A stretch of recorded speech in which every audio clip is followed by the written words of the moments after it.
My question is not about concept. It's more about attitude. I see in the spiritual community, normally we spend a lot of time about talking about thoughts about God, about concepts, about the subjectivity of things. And when we go back to our daily life, we just do as everybody do. Maybe we do 2 hours yoga practicing or little changes. But the things that we really use like every day, like for example, diet, we just ignore and do as everybody do. And when we question people in the spiritual community about that, they use spiritual excuses. Yes. Like Advaita Vedanta, when say everything is God, everything is Brahman or Ishvara. So there's no difference between me and the chicken in my plate. It's just energy. Or when they start to study more and look Mitahara or Ana Yoga or Daya, Karuna, Ahimsa, then they go to lacto-vegetarian diet and forget about the small things that happens, like the dairy and the eggs, and just follow what everybody do and don't go beyond. I just want to listen your words. I'll just repeat what you have said. I'll repeat probably in more colorful ways, but but that's what I mean. This is spirituality, to observe our real ways. That's how we are. In India, here we say that Maya, Maya, of course, you're referring to Advaita Vedanta. So, Maya is like a bull. The ones who are not spiritual or not religious at all, Maya hits them, tosses them up with her, she has to be a cow then, with her horns. She takes them head on and tosses them up with her horns. And then the ones who are religious or spiritual, those who know all kinds of yoga and Vedanta, they are the ones who go past this animal. And as they go past this animal, she tosses them up with her hind legs. Right? And it's probably the spiritual ones who get beaten up more savagely. The beast has a special liking for the spiritualists. An ordinary man remains a victim of Maya, right? And never claims that he has been able to conquer Maya or understand Maya. The spiritual man is hit and defeated doubly.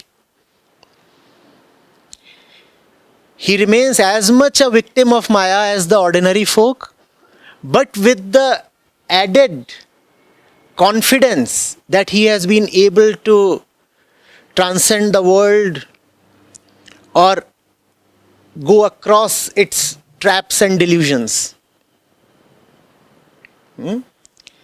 So, all those who are seeking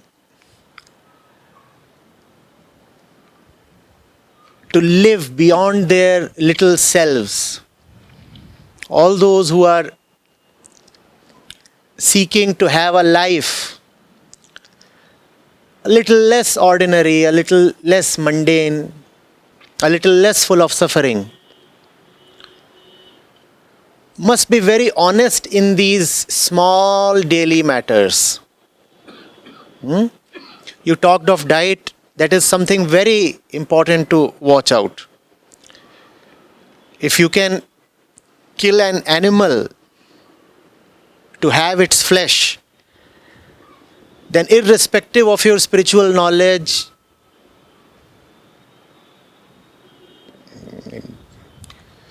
your inner world is quite beastly. There is no doubt about it. Similarly, if you use spiritual arguments to put the other person down, to win a debate, then your knowledge is not dissolving you. Rather, you have started using your knowledge as your ammunition.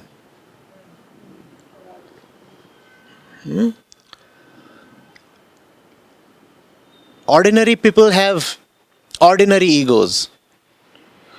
Spiritual people have extraordinary egos. So, and that is bound to happen. Probably that's a part of the spiritual process, so you really have to watch out. You really have to watch out.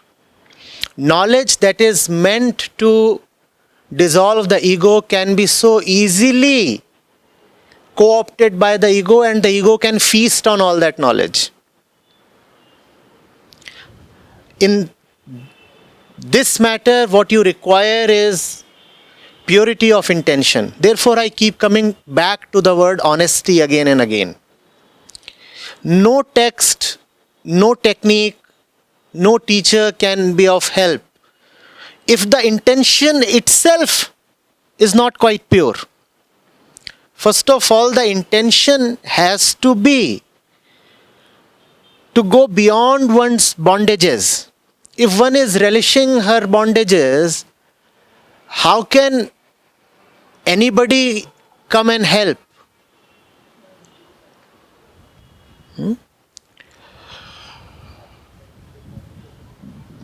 The ego is really capable of very, very devious games.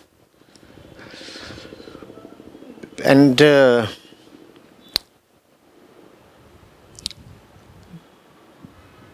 is a book by M. Scott Peck. Many of you might have already heard of him. People of the Lie.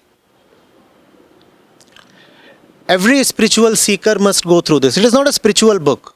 It's a book on the ego. The writer is a psychiatrist.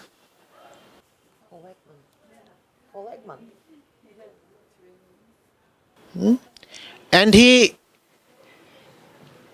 details case studies of his own patients. Very, very interesting. Supremely horrible case studies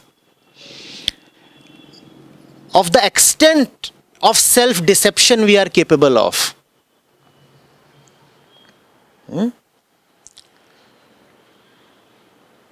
We can keep ourselves sick to gain sympathy.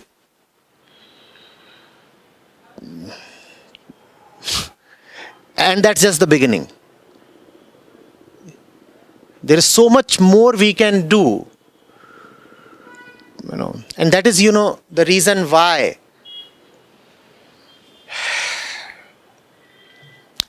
religion is almost becoming a reviled word today.